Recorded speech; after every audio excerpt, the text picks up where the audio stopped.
Can't seem to focus? Don't worry, you're not alone. Let's get into a real plan to get it back.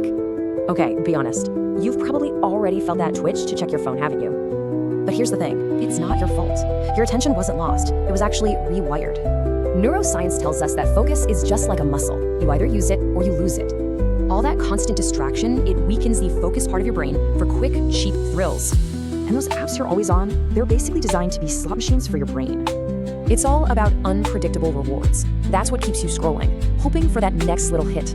But hey, it's not a life sentence. Your brain can totally learn how to focus deeply again. So here's the secret, you can't just try harder.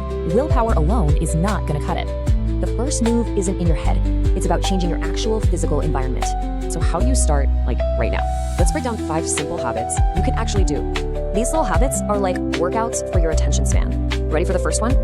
First up, read an actual book. No links, no notifications, just you and the words. And you don't need hours, just aim for 30 minutes. You zone out, just come back. Next, take what's called a productive walk. Leave the phone behind and just think about one thing.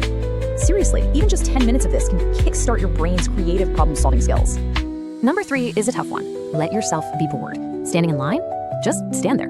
4th, create a shutdown ritual. At the end of the day, review tomorrow's plan, then you're done. And for number 5, memorize something, a short poem, maybe a quote. It forces your brain to lock on. But look, the real goal here isn't just about getting more done. It's way, way bigger.